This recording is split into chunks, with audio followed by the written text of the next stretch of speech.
Hello everyone and welcome back to my channel. So today we will be making the perfect peppered meat.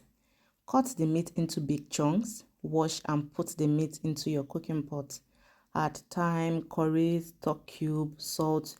Just feel free to add any other spice and ingredients as you desired. Mix the spices and the meat by gently rubbing it together and marinate for about 1 hour. Well, in my opinion, marinating your beef is completely optional, so you can just skip the marinating process and go straight to cooking. Start cooking your meat till it's well done on a medium heat, and you can either fry or grill your meat. But in this video, the meat was grilled in the oven at 180 degrees till the meat is brown all over. You will need to turn them from time to time. Then the meat should not be dry, it shouldn't be too dry. And this takes a maximum of 15 minutes with my oven to grill. And when the meat is well grilled, I just went ahead to cut them into small pieces.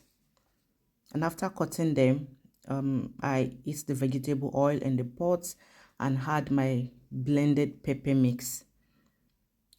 And after adding my blended pepper mix, you just have to go ahead to stir and leave to simmer until it's dry.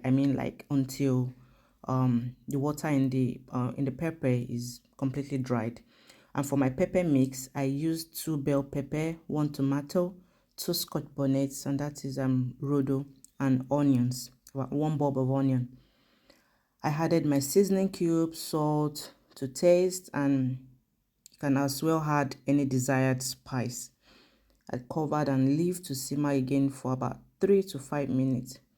And after cooking this for 3 to 5 minutes, I added the grilled diced meat into the peppered sauce. I stirred and leave to simmer till the meat absorbs the sauce.